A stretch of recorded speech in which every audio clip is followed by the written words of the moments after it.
chancelier allemand depuis décembre 2021.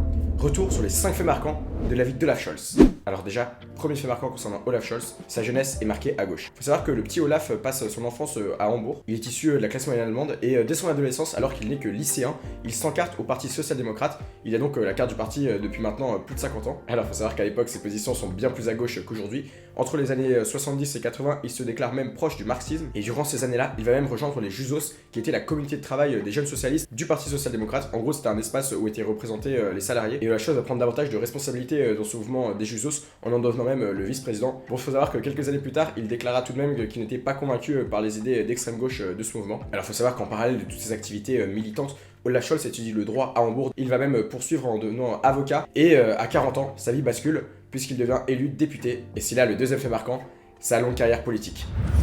Olaf Scholz est donc élu député du Bundestag, qui est la chambre basse du Parlement allemand, de 1998 à 2001, puis de 2002 à 2011. Il va donc y siéger durant 13 ans. Et en 2007, grosse étape de franchie, il devient le ministre du Travail et des Affaires sociales dans le premier des 4 mandats d'Angela Merkel. Alors ça peut surprendre quand on connaît le passé d'Olaf Scholz. Il faut savoir que s'il était un peu marxiste dans sa jeunesse, comme on vous l'a montré, il a ensuite beaucoup changé de position. On peut notamment aussi relever que lorsque c'était Gerhard Schröder qui était chancelier, donc avant Angela Merkel, Olaf Scholz a participé aux réformes libérales de ce dernier, notamment les réformes libérales liées au marché du travail. Il va aussi réduire les dépenses publiques en matière de prestations sociales, ce qui lui vaudra d'ailleurs beaucoup de critiques de la part de l'aile gauche du parti social-démocrate. Et lorsqu'il est ministre du Travail sous Angela Merkel, il est chargé de mettre en place la réforme des retraites. Il va donc faire passer l'âge légal de départ à la retraite à 67 ans pour les hommes.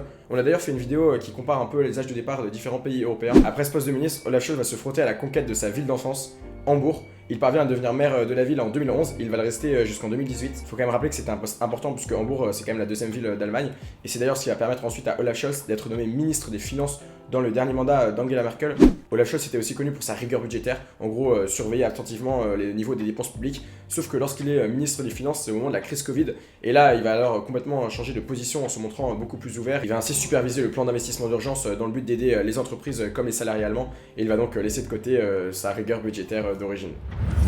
Alors le troisième fait marquant concernant Olaf Scholz, c'est qu'il a quand même un parcours qui est marqué par certains scandales. En effet, lorsqu'il est maire d'Hambourg, Olaf Scholz va rencontrer à plusieurs reprises l'un des grands dirigeants d'une banque de la ville, Hamburg's Warburg MM, qui était en fait impliqué dans une affaire de fraude et qui va en fait faire perdre 30 milliards d'euros au gouvernement. Autre scandale lorsqu'il était maire d'Hambourg, en fait dans le but de lutter contre l'addiction à la drogue, Olaf Scholz a autorisé la mise en place de médicaments qui étaient en fait controversés car ils étaient vomitifs. Et en fait ça a fait scandale parce qu'un homme qui se trouvait en prison et qui avait pris ce médicament était mort quelques mois plus tard. Enfin le plus important et peut-être le dernier scandale qu'on peut relever concernant Olaf Scholz, c'est lorsqu'il était ministre des Finances, il a été accusé de blanchiment d'argent. Alors c'est un peu compliqué, j'ai essayé de vous l'expliquer le plus simplement possible. En gros, il y avait une sous-direction du ministère des Finances que pilotait Olaf Scholz qui était soupçonné de ne pas avoir fourni à la police des documents essentiels qui faisaient la preuve de paiements illégaux de la part du ministère.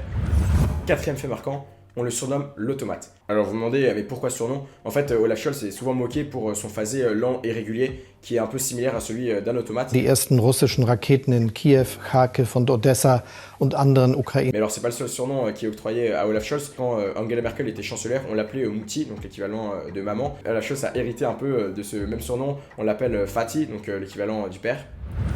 Enfin, le dernier fait marquant dont on est obligé de parler concernant Olaf Scholz, c'est bien évidemment la campagne de 2021 et son élection au poste de chancelier. Alors il faut savoir que Angela Merkel, si elle reste aussi longtemps au pouvoir pendant 16 ans, c'est parce qu'il avait vraiment une image sérieuse en Allemagne, et Olaf Scholz en fait va s'appuyer sur l'expérience qu'il a eue avec Angela Merkel. Et en fait, même s'ils sont pas du même parti politique à la base, puisque Angela Merkel est une chrétienne démocrate, tandis que Olaf Scholz est un social-démocrate, Olaf Scholz en fait va se présenter un peu comme l'héritier naturel d'Angela Merkel. Alors on peut revenir sur toutes les mesures que proposait Olaf Scholz durant sa campagne. Il y en a une qui est quand même notable, c'est qu'il proposait un salaire minimum de 12 € de l'heure, ce qui en Allemagne est une petite révolution. Et le 8 décembre 2021, le Bundestag, donc le Parlement allemand, vote pour le lire chancelier avec 395 voix. Alors cette élection elle est très importante puisque c'est la première fois qu'une coalition se forme avec les libéraux, les verts et les social-démocrates. Alors vous n'êtes pas sans vous en douter que évidemment quand on met les écolos, les libéraux et les social-démocrates dans le même panier, c'est pas toujours facile de s'accorder. Mais en tout cas c'est un peu historique puisque le parti d'Angela Merkel, ça faisait plus de 16 ans qu'ils étaient au pouvoir et donc là ils se retrouvent désormais dans l'opposition. Alors aujourd'hui c'est encore un peu tôt pour faire un bilan du mandat de Olaf Scholz, surtout qu'en fait il y a eu la guerre en Ukraine très vite qui a un peu perturbé tous ses plans. Mais justement concernant le sujet de la guerre en Ukraine,